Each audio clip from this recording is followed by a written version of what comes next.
నేను ప్రభుని మందిరావరణములను దర్శింపవలనని ఉవ్విళ్ళూరుచున్నాను, తపించిపోవుచున్నాను. పూర్ణ హృదయముతోనూ ఆనందముతోనూ నేను సజీవుడైన దేవునికి గీతములు పాడుదును. 84వ కీర్తన 2వ వచనము. ఈనాడు తల్లి తిరుసభ లాతెరాను మహాదేవాలయ ప్రతిష్ఠ మహోత్సవాన్ని జరుపుకుంటుంది. రోములోను ప్రపంచములోనూ మొట్టమొదటి దేవాలయముగా, దేవాలయములన్నిటికీ తల్లి దేవాలయముగా ఈ లాతెరాను దేవాలయాన్ని పిలుస్తారు. రోము నగరంలో 4 ప్రధాన దేవాలయాలు, 4 మేజర్ బసిలికాలు ఉన్నాయి. మేరీ మేజర్ బసిలికా, పునీత పౌలు గారి బసిలికా, వాటికన్లో ఉన్నటువంటి ప్రస్తుతం పోపు గారు నివసిస్తున్నటువంటి పేతురు గారి బసిలికా, అలానే ఈరోజు పండుగ జరుపుకుంటున్న లాతెరాను బసిలికా. వీటిలో ఈ లాతెరాను మహాదేవాలయానికి ఒక ప్రత్యేకమైనటువంటి చరిత్ర ఉంది. ఇది అధికారికంగా నిర్మించబడిన మొట్టమొదటి దేవాలయం. ప్రపంచంలో నిర్మించబడినటువంటి మొట్టమొదటి దేవాలయం ఇది. ఎందుకు ఈ పండుగను ప్రపంచమంతా కూడా ఘనంగా జరుపుకుంటుంది అంటే, ఈ దేవాలయాన్ని 324వ సంవత్సరంలో రక్షకుడైనటువంటి క్రీస్తుకు దీన్ని అంకితం చేశారు. దాని క్రితం ఆ 300 సంవత్సరాల పాటు కూడా హింసించబడినటువంటి ఒక మతంగా క్రైస్తవ మతం ఉండింది. సుమారు కొన్ని లక్షల మంది విశ్వాసం కోసం మరణించారు. దారుణంగా అతి కిరాతకంగా చంపబడిన వాళ్ళు ఉన్నారు. 313వ సంవత్సరానికి ముందు ఉన్న క్రైస్తవులందరూ నాయకులు, బిషప్ గారులు, పాపుగారులతో సహా అందరూ కూడా వేదసాక్షి మరణం పొందిన వాళ్ళే. అలా భయంతో బ్రతికినటువంటి ఒక సంఘానికి వాళ్ళకంటూ దేవాలయాలు లేక సమాధుల్లో ఎవరికి కనపడకుండా భూగర్భంలో అండర్ గ్రౌండ్లో పూజలు చేసుకోవాల్సిన పరిస్థితి. ఏదో ఒక ఇంటిలో ఎక్కడ తావు దొరికితే అక్కడ భయంతో ఆ ఇంట్లో పూజ చేసుకుని దేవాలయం అంటూ ఏమీ లేకుండా ఉన్నవాళ్ళు. మనం గ్రహించాలి, యూదులుగా వాళ్ళందరికీ ప్రత్యేకమైనటువంటి ప్రార్థనా మందిరాలు, అలానే యెరూషలేము దేవాలయం. కాబట్టి వాళ్ళు ఇళ్లలో ప్రార్థన చేసుకునే వ్యక్తులు కాదు. ఒక దేవాలయం, ఒక ప్రార్థనా మందిరం, అలాంటి చోట ప్రార్థనలు చేసుకునేటువంటి ఒక సంస్కృతి ఉన్న సంఘానికి భయంతో బిక్కుబిక్కుమంటూ ప్రాణాలు గుప్పెట్లో పెట్టుకుని వాళ్ళ విశ్వాసాన్ని బాహాటంగా చాటి చెప్పి ప్రాణాలని కూడా పణంగా పెట్టి విశ్వాసంతో బ్రతికిన వాళ్ళకి ఇది చాలా ప్రాధాన్యతని, ముఖ్యంగా భావోద్వేగాన్ని గురి చేసేటువంటి ఒక సంఘటన. ఎందుకంటే ఏ రోమన్ సామ్రాజ్యం, ఏ రోమన్ చక్రవర్తులైతే క్రైస్తవుల్ని హింసించి చంపి వెంటాడి వేధించారో, అదే రోమన్ సామ్రాజ్యంలో కాన్స్టాంటైన్ చక్రవర్తి ద్వారా తన తల్లి పునీత హెలేనా గారు క్రైస్తవ మతాన్ని స్వీకరించడం ద్వారా, వీరి ద్వారా క్రైస్తవ మతానికి అధికార మతం అనేటువంటి హోదాని రావటం అనేది వాళ్ళకి ఎంతో గొప్ప పండుగ అది. కాబట్టి ఆ ఆనందంలో రోమన్ చక్రవర్తి వాళ్ళకు ఒక దేవాలయాన్ని కట్టించినప్పుడు ఈ లాటరను అనేటటువంటి ఒక కుటుంబానికి చెందినటువంటి వాళ్ళ ప్రాంగణంలో ఈ దేవాలయం కట్టినప్పుడు మొట్టమొదటిసారి వాళ్ళకంటూ ప్రపంచంలో ఒక దేవాలయం వాళ్ళకై నిర్మించుకున్నారు. వాళ్ళు పొందినటువంటి వేదహింసల ముందు ఈ ఆనందం వేల వేల రెట్లు రెట్టింపుగా ఉండింది. ఆ ఆనందంలో ప్రతి సంవత్సరం కూడా జ్ఞానస్నానం పొందబోయే వాళ్ళు ప్రతి ఒక్కళ్ళకి, జ్ఞానస్నానాభిలాషులందరినీ కూడా ఈ లాతెరాను దేవాలయం దగ్గరికి తీసుకుని వచ్చి అక్కడ జ్ఞానస్నానం ఇచ్చేవాళ్ళు. అత్యంత పురాతనమైనటువంటి ఒక బ్యాప్టిస్మల్ ఫాంట్ అంటాం, జ్ఞానస్నానం ఇచ్చేటటువంటి ఒక తొట్టి. అందరూ సంతోషంగా వచ్చి ఇక్కడే జ్ఞానస్నానం పొందేవాళ్ళు. ప్రారంభం నుండి కూడా అన్ని చోట సంఘాలున్నా రోముకి ఎందుకు ఈ ప్రాధాన్యత ఉండింది అంటే, పునీత పేతురు, పునీత పౌలు గారులు ఇక్కడ వేదసాక్షి మరణం పొందటం, అలానే ఎంతగానో అన్ని హింసలున్నా కూడా ఇక్కడ సువార్త ప్రకటించబడాలనేటువంటి ఒక బలమైన కోరిక మొదటి క్రైస్తవుల్లో, తొలి కథోలిక సంఘాల్లో ఉండేది. రోము నగరంలో 4 ప్రధాన దేవాలయాలు ఉన్నాయని మనం చెప్పుకున్నాం. ప్రస్తుతం వాటికన్లో పోపు గారు నివసిస్తున్న తన యొక్క కథీడ్రల్ అనేది ఈ లాతెరాను దేవాలయమే. కథీడ్రల్ అనేది గ్రీకు భాషలో కథెడ్రా అనేటువంటి పదం నుంచి వచ్చింది. కథెడ్రా అంటే కుర్చీ లేదా ధర్మాసనం అని చెప్పొచ్చు. ప్రతి బిషప్ గారికి తన మేత్రాసనంలో ప్రధాన దేవాలయం కథీడ్రల్ అని ఎందుకు పిలువబడుతుంది అంటే, తను బోధించేటటువంటి ధర్మాసనం, తను కూర్చునేటువంటి కుర్చీ కథేడ్రా అనేది అక్కడ ఉంటుంది కాబట్టి దాని పేరు కథీడ్రల్ అని పిలుస్తాం. ప్రతి మేత్రాసనకి ఒక కథీడ్రల్ అనేది ఉంటుంది. అలా రోము బిషప్ గారైనటువంటి పోపు గారికి కథీడ్రల్ ఎక్కడుంది అంటే లాతెరన్లోనే. ప్రతి పోపు గారు కూడా ఆయన ఎన్నికైనప్పుడు 30 రోజుల్లో అక్కడికి వెళ్ళి ఆ ధర్మాసనం మీద, కథీడ్రా మీద ఆయన కూర్చుంటేనే పోపు గారి ఎన్నిక అనేది పూర్తవుతుంది. దానికి 30 రోజులు గడువు ఉంటుంది. ఈ 30 రోజుల్లోగా అక్కడికి వెళ్ళి ఆ ధర్మాసనం కథీడ్రా మీద ఆయన కూర్చున్నప్పుడే ఆయన పోపు గారిగా ఎన్నిక అయినప్పుడు ఆ ఎన్నిక పూర్తయినట్టు. 16వ శతాబ్దం వరకు కూడా పాపుగారులందరూ అక్కడ లాతెరాన్‌లోనే ఉండేవాళ్ళు.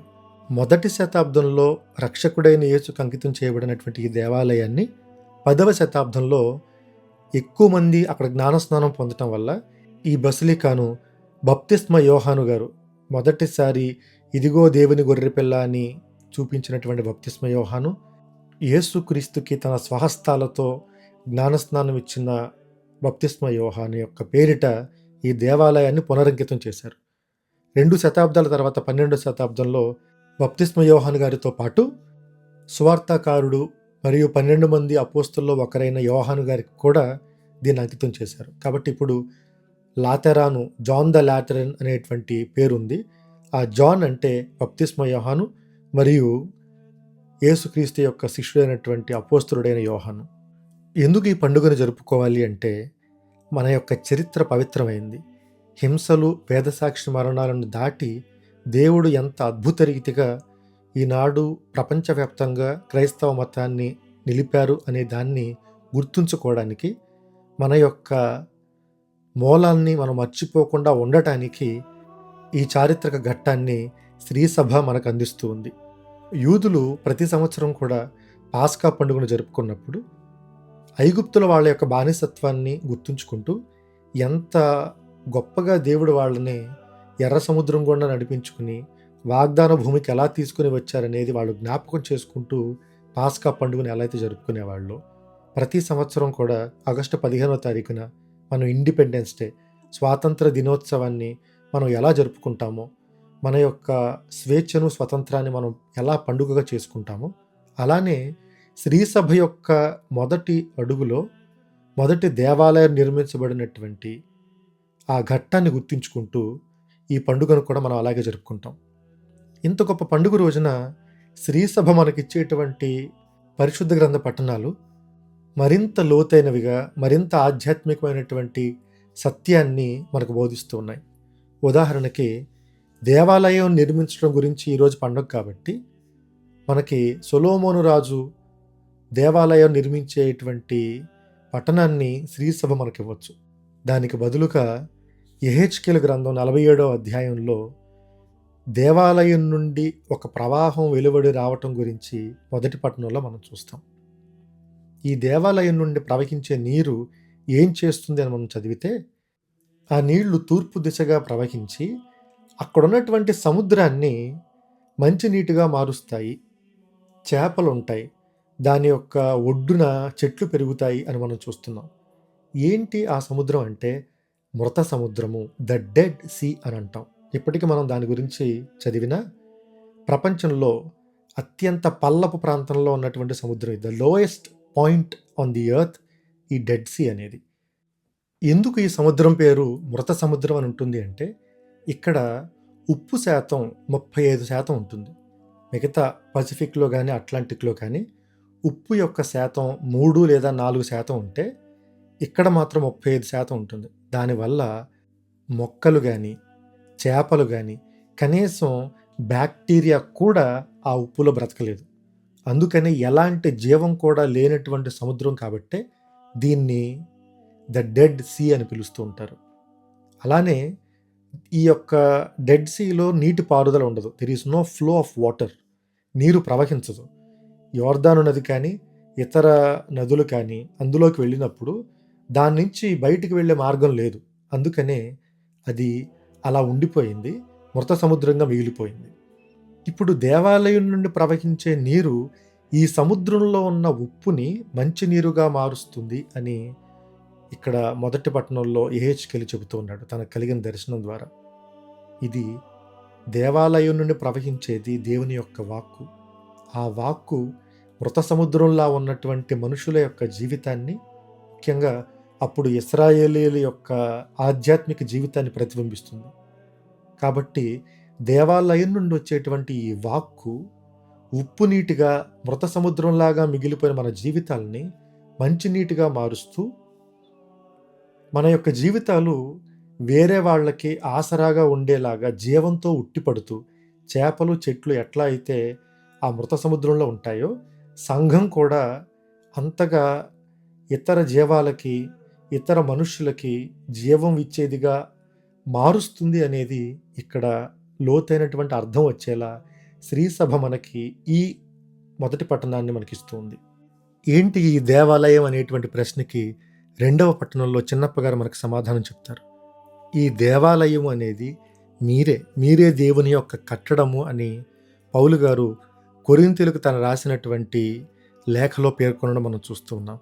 ఈ దేవాలయం అనేది ఇటుకలతో కట్టబడేటువంటి దేవాలయం కాదు, సజీవ శిలలుగా మనందరము కూడా ఒక సంఘంగా కలిసి ఉన్నప్పుడు మనమే దేవాలయము అని పౌలు గారు చెబుతూ ఉన్నారు. ఈనాటి సువిశేష పట్టణంలో యేసుక్రీస్తు యెరూషలేము దేవాలయానికి వెళ్ళడం మనం చూస్తూ ఉన్నాం. యోహాను సువార్తలో కానాపల్లి పెళ్లి విందులో మొట్టమొదటి అద్భుతం జరిగిన తర్వాత యేసుక్రీస్తు తన యొక్క సువార్త పరిచయాన్ని ప్రారంభిస్తూ దేవాలయానికి వెళ్ళినప్పుడు తనకు కనిపించే దృశ్యం ఎడ్లు, గొర్రెలు, పావురాలను అమ్ముకోవటం, డబ్బులు మార్చువాళ్ళు అందరూ కూడా కూర్చోవటం, ఇవన్నీ యేసుక్రీస్తు చూశారు. నిజానికి వాళ్ళు ఇవన్నీ కూడా చేయడం తప్పు కాదు. ఎందుకంటే ఈ ఎడ్లు కానీ, గొర్రెలు కానీ, పావురాలు కానీ ఇవన్నీ దేవాలయంలో బలర్పించడం కోసం పెట్టబడినవే. అవి తప్పు కాదు. నాణేలు కూడా వాళ్ళు ఎందుకు మార్చుకునేవాళ్ళు అంటే, దేవాలయంలో యూదుల యొక్క కరెన్సీ, వాళ్ళు వాడేటటువంటి డబ్బు చెల్లేది. దేవాలయం బయట మాత్రం రోమన్ సామ్రాజ్యంలో వాడేటువంటి డబ్బు వాడాల్సి వచ్చేది. వాళ్ళ దేవాలయంలో అన్యుల యొక్క నాణేలు వేయటం ఇష్టపడని యూదులు, మా దేవాలయంలో మా డబ్బులు మేము వేస్తాము కానుకగా, మా ప్రభుని యొక్క కానుక పెట్టెలో మేము ఈ డబ్బు వెయ్యము అని వాళ్ళు నిర్ణయించుకోవటం వల్ల దేవాలయం దగ్గర డబ్బు మార్చుకుని, ఎలా అయితే మనం వేరే దేశం వెళ్ళినప్పుడు మన డబ్బులు ఎయిర్పోర్ట్లో ఇచ్చి, లేదంటే వెళ్ళే ముందు ఆ దేశం యొక్క కరెన్సీని మనం ఎట్లా అయితే మనం తీసుకుని వెళతామో, అలానే యెరూషలేము దేవాలయానికి వెళ్ళే ముందు రోమన్ సామ్రాజ్యపు డబ్బులను వాళ్ళు అక్కడ దేవాలయంలో మార్చుకుని లోపలికి వెళ్ళేటప్పుడు యూదుల యొక్క డబ్బును కానుక పెట్టెలో వేసి, తిరిగి వచ్చిన తర్వాత మరలా మిగిలిన డబ్బులను అక్కడ ఇచ్చేసి రోమన్ల యొక్క కరెన్సీని తీసుకుని వాళ్ళు వెళ్ళిపోయేవాళ్ళు. ఇవన్నీ జరగడానికి అక్కడ నాణేలు మార్చుకునేవాళ్ళు, పావురాలు అమ్మేవాళ్ళు, వీళ్ళందరూ కూడా ఉండటం అనేది అవసరం. కానీ వాళ్ళు చేసినటువంటి ప్రదేశం తప్పు.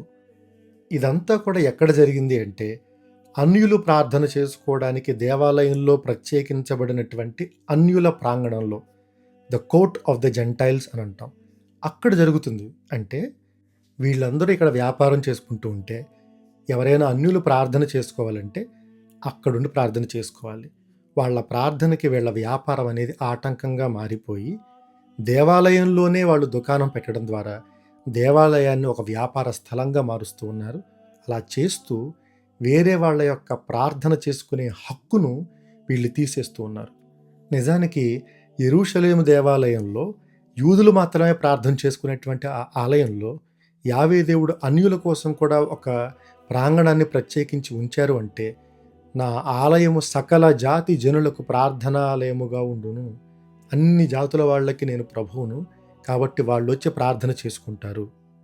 అందుకనే ఈ సువిశేషాన్ని మన యొక్క కథోలికా సంఘం, క్యాథలిక్ అంటే యూనివర్సల్, సకల జాతి జనులకు ప్రార్థనాలయంగా మన కథోలికా సంఘం ఉండాలి, ఉంటుంది. కాబట్టి ఈ సువిశేషాన్ని ఈనాడు తల్లి తిరుసభ ఎంచుకుంది.